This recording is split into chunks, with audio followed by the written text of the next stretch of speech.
10장 1절로 6절에 있는 말씀, 신약성경 204페이지 사도행전 제10장 1절로 6절, 우리 한 목소리로 같이 봉독합니다. 가이사라에 고넬료라 하는 사람이 있으니 이달리아 데라 하는 군대의 백부장이라.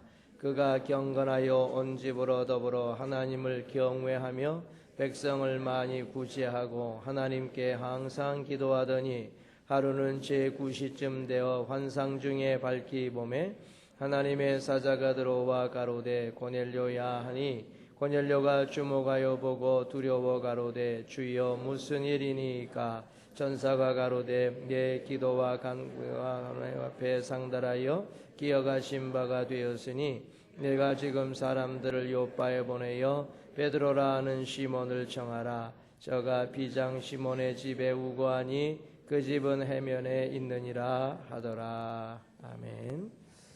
우리 하나님께서 인생을 향하여 경건하다 하시면 그 인생은 큰 복을 받은 자라고 해도 괜찮습니다. 오늘 본문의 고넬료에게 경건 그리고 경외라는 말을 반복해서 사용하고 있지요. 오늘 본문 2절을 보면 그가 경건하여 온 집으로 더불어 하나님을 경외하며 백성을 많이 구제하고 하나님께 항상 기도하더니 라고 말씀했지 않습니까? 우리 하나님께서 이 경외라는 말을 제일 먼저 아브라함에게 사용하셨습니다. 창세기 22장 12절을 보면 사자가 가라사대 그 아이에게 네 손을 대지 말라. 아무 일도 그에게 하지 말라. 네가 네 아들 네 독자라도 내게 아끼지 아니하였으니 내가 이제야 네가 하나님을 경외하는 줄 아노라. 이렇게 말씀했습니다. 경외와 경건은 같은 단어입니다. 경외라는 말의 경자는 사랑과 존경의 의미가 있고, 경외의 외자는 두려움의 뜻이 담겨 있습니다. 그러므로 경외라는 말은 하나님을 사랑하고 동시에 하나님을 두려워하는 일에 가장 아름다운 조화를 이룬 상태를 말하는 것입니다. 나아가서 하나님의 성품으로 말하자면은 사랑의 하나님을 믿으면서 동시에 공의의 하나님을 섬기는 것을 말합니다. 성도들이 늘 사랑의 하나님만 믿어도 곤란하고요. 또 성도들이 언제나 공의의 하나님만을 생각해도 그것은 참 곤란합니다. 하나님을 온전히 섬기는 모습이라고 하는 것은 사랑의 하나님도 사랑하고 공의의 하나님도 온전히 섬기는 이것이 조화를 이루는 것이 필요하지요. 그래서 시편 기자가 탄식하기를, 시편 12편 1절에서 여호와여 도우소서, 경건한 자가 끊어지며 충실한 자가 인생 중에 없어지도소이다 라고 말했습니다. 이 정도로 사실은 경건한 자가 부족하고 경건한 자가 희귀한 때가 되었습니다. 이제 우리에게 경건함이 필요한데, 이 경건에는 개인 경건과 교회 경건이 있습니다. 오늘 우리가 이 두 가지를 생각하면서 하나님 앞에 어떻게 믿음 생활할 것이냐 하는 것을 생각하며 잠시 은혜를 나누고자 합니다. 첫째, 개인 경건의 좋은 예로 고넬료를 생각해 봅니다. 이 고넬료는 이방인이요, 고넬료는 군인이었습니다. 1절에 보면 가이사라에 고넬료라 하는 사람이 있으니 이달리아데라 하는 군대 백부장이라 이렇게 말씀을 했죠. 그러므로 여러분, 고넬료는 로마 군대 속에 100명의 이탈리아 사람들로 구성된 부대의 지휘관이었습니다. 점령군의 지휘관으로서 점령지에서 군림할 수 있었고 또 자신의 것으로 충분히 누릴 수 있었던 사람입니다. 그러나 성경은 고넬료를 향하여 경건하다고 증거합니다. 그의 경건의 내용은 오늘날 개인 경건을 이루려고 하는 사람들에게 좋은 본이 되고도 남습니다. 자, 개인 경건에는 기도, 즉 영적인 삶이 필요해요. 오늘 본문 2절을 보면 그가 경건하여 온 집으로 더불어 하나님을 경외하며 백성을 많이 구제하고 하나님께 항상 기도하더니 말씀을 했는데, 특별히 4절을 보시면 고넬료가 주목하여 보고 두려워 가로되 주여 무슨 일이니까? 천사가 가로되 내 기도와 내 구제가 하나님 앞에 상달하여 기억하신 바가 되었으니 라고 하신 말씀을 주의 깊게 봐야 돼요. 경건이라고 하는 말씀을 사용하고 경외라는 말을 사용하면서 하나님이 무엇을 받으시고 상달, 하나님이 무엇을 받으시고 무엇을 기억하시느냐를 우리가 관심 있게 살펴봐야 돼요. 하나님이 기도를 들으십니다. 그러므로 인생은 기도로 하나님과 대화하고 기도로서 하나님과 교제해야 돼요. 그래서 기도는 개인 경건의 가장 중요한 영적 요소가 되는 것입니다. 기도하지 않으면 하나님의 진정한 사랑을 모릅니다. 동시에 기도하지 않으면 하나님의 진정한 두려움도 몰라요.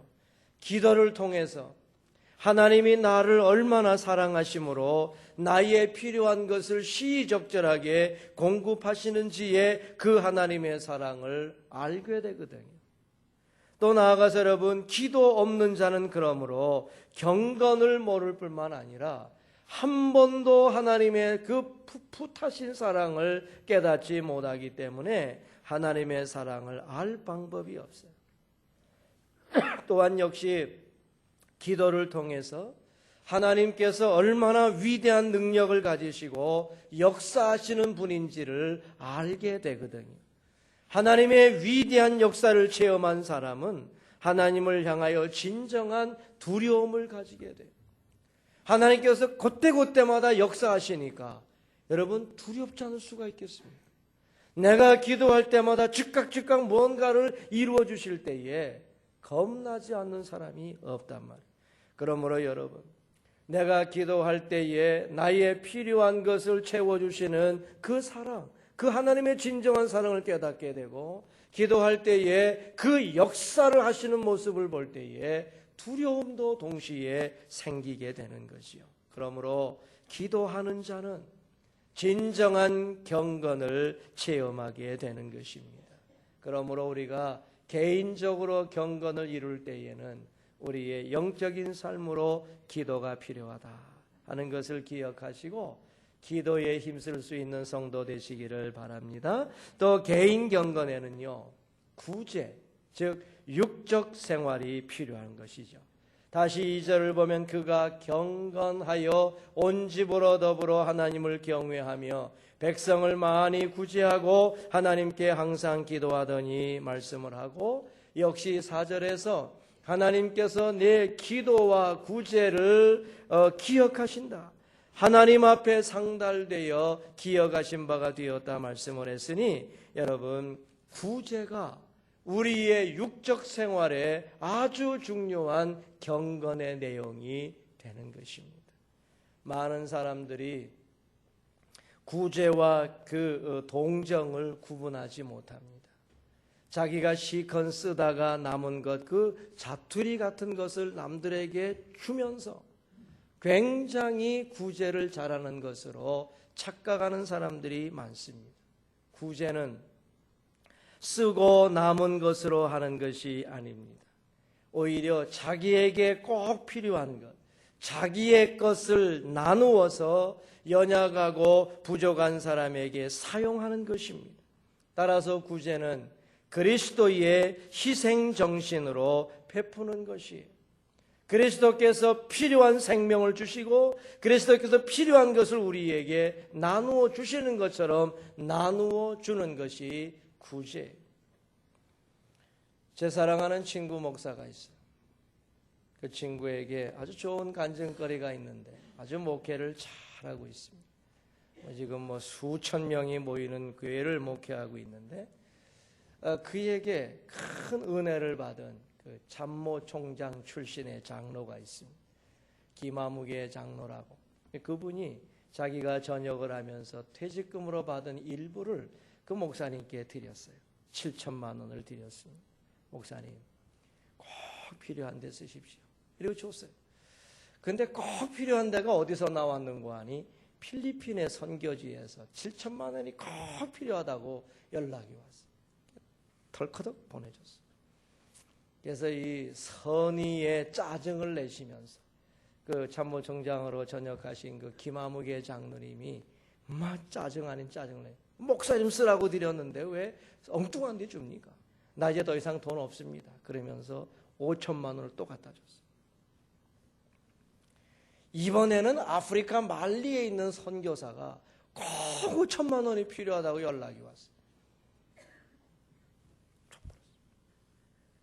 그러면서 그가 기도하기를 하나님이 내가 이렇게 꼭 필요한 것에 줄 때에 나중에 우리 교회에 축복하실 줄로 믿는다. 이러고 저가 줬는데 여러분 그 우리 친구 제 목사가 그 하천부지를 어렵게 불어받아서 이 교회를 이제 아주 이쁘게 졌는데 크지 않게 졌어요.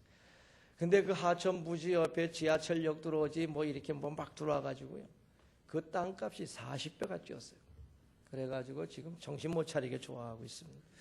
지금은 교인이 너무 많이 와서 대학을 빌려서 대학 강당에서 지금 예배를 드리고 있는데 여러분 구제는 그렇게 하는 거예요.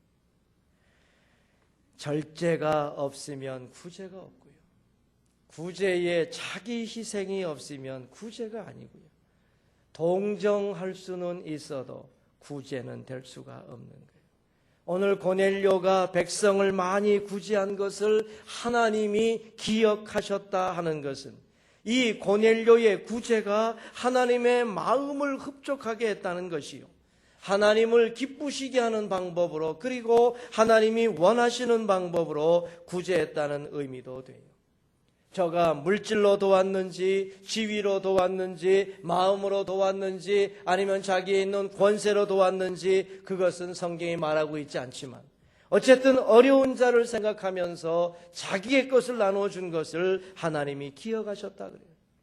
우리 사랑하는 성도님들, 개인 경건을 이루는 자는 구제가 있어야 돼요. 그래서 이 구제를 통해서 여러분들의 경건을 이루어 가시는 복된 주의 백성들 되시기를 바랍니다. 이 경건이 있는 자를 하나님이 반드시 축복하시고 그래서 고넬료에게 말씀으로 성령 충만하게 하시고 그 이후에 하나님의 자녀된 표로 세례를 받게 하시니 이것이 얼마나 귀중한 축복입니까? 오늘 본문을 보면 베드로를 청하게 하십니다. 5절 6절 내가 지금 사람들을 요바에 보내어 베드로라 하는 시몬을 청하라. 저는 피장 시몬의 집에 우거하니 그 집은 해변에 있느니라 했지 않습니까? 이제 베드로가 와서 놀라운 복음 설교를 할 때에 베드로가 성령 충만 받았습니다. 사도행전 10장 44절로 48절 말씀을 보면 베드로가 이 말 할 때에 성령이 말씀 듣는 모든 사람에게 내려오시니 베드로와 함께 온 할례 받은 신자들이 이방인들에게도 성령 부어주심이 인하여 놀라니 이는 방언을 말하며 하나님 높임을 들음이로라. 이에 베드로가 가로되 이 사람들이 우리와 같이 성령을 받았으니 누가 능히 물로 세례 줌을 금하리요 하고 명하여 예수 그리스도의 이름으로 세례를 주라 하니라 말씀을 했어요. 경건한 자에게 말씀을 듣다가 성령 충만 받게 하시고 성령 충만 받게 되어지니 과감하게 이방인에게 세례를 주라 하심으로 이방인 최초로 세례받게 하시는 놀라운 축복을 받았으니 여러분 이것이 어찌 큰 복이 아니겠습니까? 세계의 수많은 역사가 지나갈 때에 여러분 고넬료라는 사람이 살았는지 죽었는지 우리가 어떻게 알 수 있겠습니까? 그러나 고넬료가 경건해서 하나님 앞에서 이방인 최초로 성령 충만하여 세례받게 되니 역사의 길이 남았다는 것이 얼마나 놀라운 축복이겠어요. 우리 사랑하는 성도들도 개인 경건에 힘써야 돼요. 기도하면서 구제하는 육적 생활로나 영적 생활로나 하나님의 인정을 받아야 돼요. 그래서 여러분, 경건하다고 하는 것이 그저 그렇게 이루어지는 것이 아닙니다. 하나님을 향하여 깊이 기도하면서 남들에게 흩어 구제하는 삶을 통하여 하나님 앞에 경건하다 인정받아 놀라운 축복을 받아 누리는 우리 교회 성도들 모두 되시기를 바랍니다. 두 번째로, 교회 경건의 좋은 예로 예루살렘 교회를 생각할 수 있습니다. 예루살렘 교회의 초창기 모습은 경건한 교회로서의 아름다운 모습을 보여줘요. 여러분, 교회의 경건은 전도 속에 나타납니다. 이는 교회의 영적인 모습입니다. 예루살렘 교회는 열심히 전도하는 공동체였습니다. 전도하다가 제사장들이나 당시의 기득권 세력에게 핍박을 당하고 투옥당하는 것이 다반사였습니다. 그 누구도 예수 그리고 예수 복음에 대하여 이해하지 못하고 있었던 때라 전도에 대하여 당연히 환난과 핍박이 나타났단 말이에요. 그러나 이런 여건에도 불구하고 예루살렘 교인들은 정말 열심히 전도했어요. 사도들은 예수 때문에 능욕당하는 것을 오히려 기쁨으로 여겼다는 것 아닙니까? 사도행전 5장 40, 41절을 보면 저희가 옳게 여겨 사도들을 불러들여 채찍질하며 예수의 이름으로 말하는 것을 금하고 놓으니 사도들은 그 이름을 위하여 능욕받는 일에 합당한 자로 여기심을 기뻐하면서 공회 앞을 떠나니라 그랬지 않습니까? 요즘 얘기하면 전도할 때마다 몽둥이로 늑실나게 얻어 터져도 즐거워. 또 전도하다가 때려도 안 되면 감옥에 쳐집어 넣어도 좋아하면서 전도하니 대책 없는 사람이었다는 거죠. 얼마나 대단한 하나님의 종들이었습니까? 환난이나 핍박이 와도 주 예수의 사랑에 강권함을 받으면서 복음 전하는 모습을 교회가 가질 때 성경은 경건한 교회라고 말합니다. 예루살렘 교회의 전도 생활을 나타내는 결정적인 말씀이 사도행전 5장 42절이에요.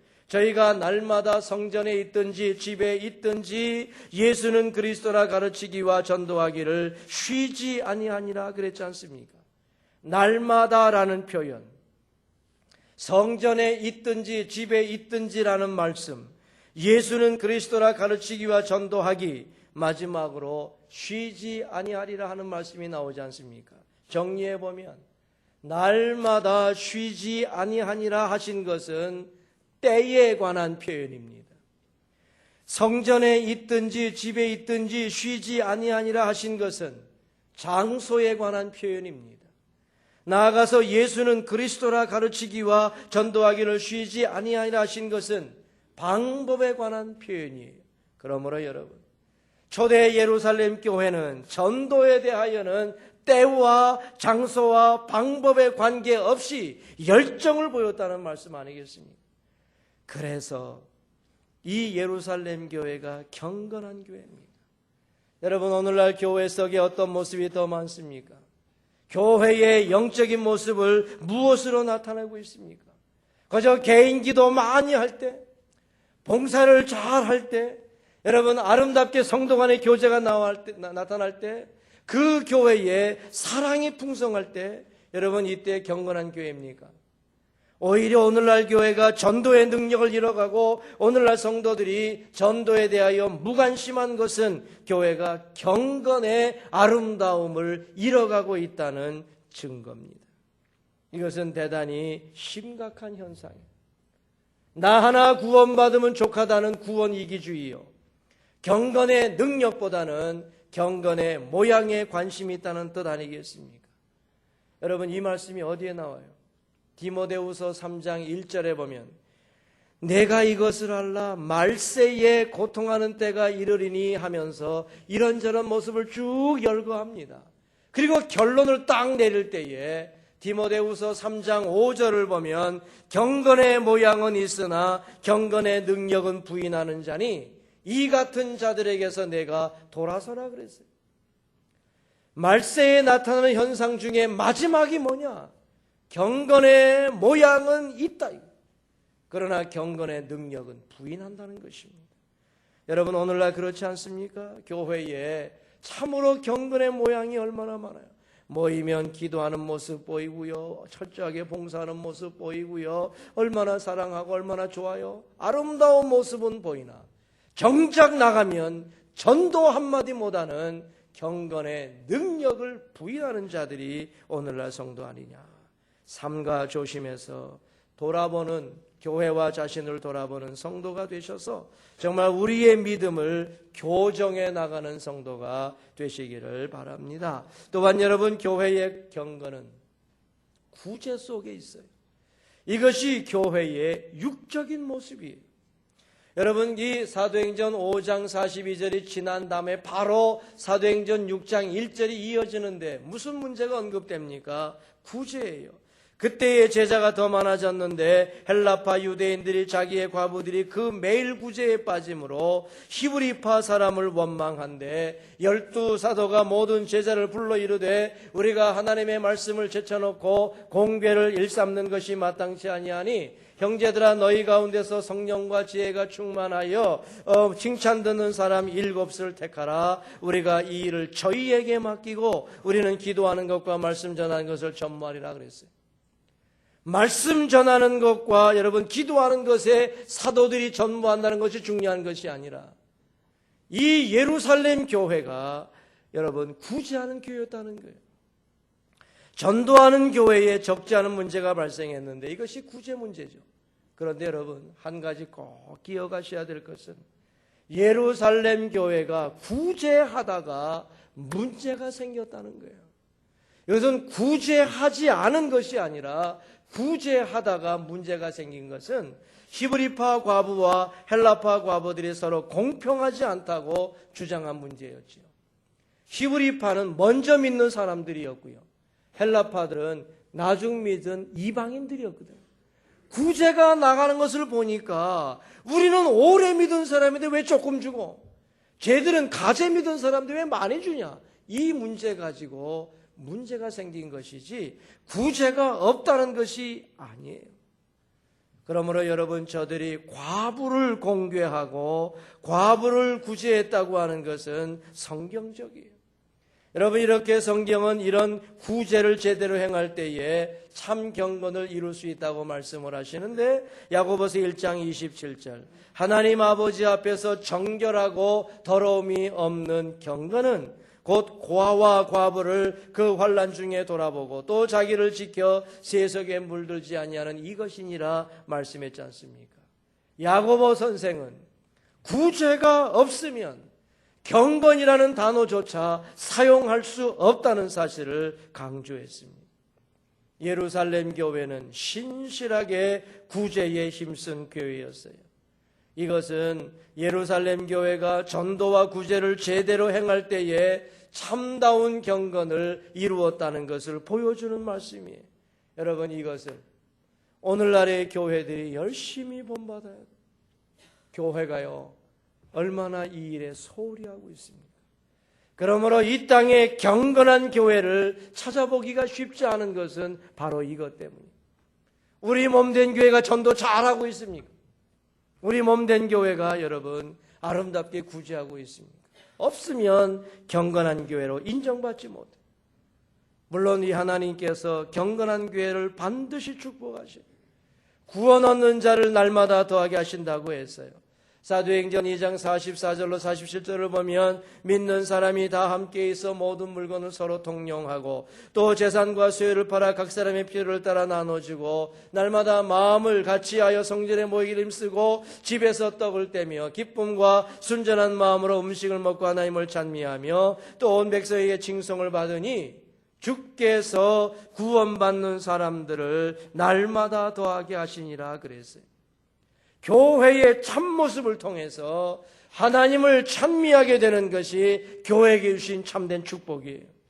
나아가서 여러분, 교회가 참된 모습을 통해서 백성들에게 칭송듣는 모습을 가지게 될 때가 교회가 가진 참된 축복이에요. 여러분, 그리하여 더 많은 사람들을 구원하게 되는 것이 교회에 주신 하나님의 축복이 아니고 무엇이겠습니까? 여러분, 이런 교회를 만들어가는 저와 여러분 모두가 되시기를 바랍니다. 마지막으로, 이제 우리는 강도 만난 자의 이웃이 되는 운동에 적극 참여해야 될 것입니다. 성도들이 어떻게 강도 만난 자의 이웃이 되는 구제를 할 것입니까? 그리스도인들이 사회 속으로 들어가야 돼요. 마태복음 5장 13절로 16절에 나오는 것을 보면은 소금과 빛과 소금의 이야기가 나오는데, 이것은 예수님께서 그의 제자들이 사회에 끼칠 영향력을 설명하는 데 사용된 말씀 아닙니까? 여러분, 그리스도인들은 빛과 소금처럼 비그리스도인과 근본적으로 달라요. 이게 여러분 구제하는 첫걸음입니다. 세상은 어둡지만은 우리는 빛이 되어야 되고요. 세상은 부패하고 있지만 우리는 소금이 되어져서 부패를 방지하고 동시에 맛을 내야 돼요. 그리스도인들이 사회에서 떨어져서 사회에 영향을 끼치지 못하는 곳에 있으면 안 돼요. 반드시 비기독교적인 사회의 침투에 들어가야 될 것이고, 우리의 선한 행실을 빛처럼 소금처럼 보여주어야 돼요. 나아가서 여러분, 그리스도인들이 비기독교적 사회에 영향을 끼치기 시작할 때 참된 구제가 시작되는 거예요. 우리 그리스도인들의 좋지 않은 습관은 저주화되어 있는 세상의 기준을 다소 독선적인 신앙의 태도로서 슬퍼하며 정죄하기를 좋아한다는 것입니다. 세상의 폭력, 세상의 음란, 세상의 불성실, 세상의 부도덕, 인간 생명에 대한 경시풍조 또는 유물론적인 탐욕들을 보면서 어깨를 으쓱거리면서 세상은 시궁창까지 내려갈 정도로 썩었다라면서 탄식하고 한탄한다는 것입니다. 여러분, 그게 누구 잘못이에요? 그 비난은 누가 받아야 될 비난입니까? 어둠이 와서 집이 어두워졌다고 집을 때려 부시는 사람은 그 정신 나간 사람이에요. 어둠이 와서 집이 어두워졌으면 빛을 찾아야 되고 불을 찾아야 되는 거예요. 해가 지면 어두워지는 것은 당연하지 않습니까? 그러므로 어두울 때는 빛이 어디 있느냐라고 물어봐야 되는 것이. 썩는 것은요, 박테리아가 번식하기 좋은 상태로 두면 일어나는 현상이에요. 누가 썩게 만들었느냐 흥분하면 바보예요. 오히려 그때의 소금이 어디 있느냐를 물어봐야 될 것이고, 썩지 않게 하고 맛을 낼 수 있는 것이 어디 있느냐를 찾아야 돼요. 여러분, 이와 같이 세상이 타락하고 규범이 악화되어져서 어두운 밤같이 되거나 냄새나는 생선같이 되었다 할지라도 그 사회를 비난하는 것은 현명치 못합니다. 그때는요, 교회가 어디 있느냐, 성도가 어디에 있느냐라고 물어봐야 돼요. 주께서 우리에게 빛과 소금이 되라고 말씀하셨는데 어둠과 부패가 이 땅에 가득 차 있다고 하면은 우리의 잘못이기 때문에 우리가 그 비난을 받으면서 내가 직접 들어가서 그것에 빛을 주고 그것에 맛을 주고자 헌신하는 게 구제의 출발 아닙니까? 여러분, 그러므로 강만이 운동에 참여하시면서 철저하게 사회 속에서 구제하는 삶을 보여주어야 돼요. 여러분들이 들어가서 여러분의 몸을 부서뜨리지 아니하면 아무도 우리의 말을 믿지 않습니다. 그러므로 이제부터 강도 만난 자를 찾아다니시면서 그들의 이웃이 되어주고자 그들을 구제하는 삶 속에 영광 돌리며 복받는 성도들 되시기를 바랍니다. 말씀을 맺지요. 우리 교회가 벌이고 있는 운동들이 전국 교회에서 실천되게 해야 돼요. 예배가 회복되고 교회 학교가 회복되고 가정이 회복되어져서 공동체가 회복되는 운동이 지속적으로 펼쳐져야 돼요. 1.5명 예수님 만들기 즉 전도운동을 지속해서 행해야 돼요. 나아가서 여러분, 강도 만난 자 이웃이 되는 운동 즉 구제운동도 열심히 펼쳐야 돼요. 정말 교회에 두 날개가 있다면 한쪽 날개는 전도요, 한쪽 날개는 구제입니다. 여러분, 이런 운동에 열심히 참석해서 아름다운 하나님의 교회를 이루어 가시면서 우리 주변에 있는 많은 사람들을 주님 앞으로 인도해낼 수 있는 능력 있는 복된 우리 성도 모두가 되시기를 바랍니다. 기도하겠습니다. 하나님 우리 아버지 참으로 감사합니다. 우리가 기도하면서 구제하면서 이렇게 개인 경건을 이루기를 원합니다. 우리 하나님 앞에 항상 기도하고 백성을 많이 구제하면서 정말 말씀을 듣다가 성령 충만받아 세례받았던 고넬료처럼 우리가 축복으로 나아가는 참된 길을 걸어가고 싶습니다. 주 하나님 우리 아버지 우리에게 능력 주시고 우리에게 참 함께 하시는 역사를 베풀어 주옵소서. 우리 교회가 예루살렘 교회처럼 경건한 교회 되기를 소원합니다. 주 하나님 우리 아버지 주신 능력 가지고 힘써 전도하는 저희들 될 수 있게 도와주옵시고 우리 하나님께서 우리에게 주신 것 가지고 나아가 구제하기에 힘쓰는 저희들 될 수 있도록 도와주옵소서. 정말 썩어져가고 부패되어져가는 이와 같은 사회 속에 우리가 들어가서 그들의 빛이 되어지고 그들의 소금이 되어지면서 그들이 정말 필요한 것을 나의 것으로 나누어 주며 그들의 영혼을 건져낼 수 있는 저희들 아버지 만들어 주옵소서. 오 하나님 우리 아버지 그러므로 우리 교회가 전도와 구제를 제대로 감당함으로 말미암아 경건한 교회로 일떠설 수 있도록 아버지여 축복해 주옵소서. 하나님 우리 아버지 충실한 자가 없어지고 아버지 경건한 교회가 사라져가는 이때에 다시 한번 일떠서서 이와 같은 역사를 이루어가는 성도와 교회가 되게 하여 주옵소서. 우리 구주 예수 그리스도의 이름으로 기도 올리옵나이다. 아멘.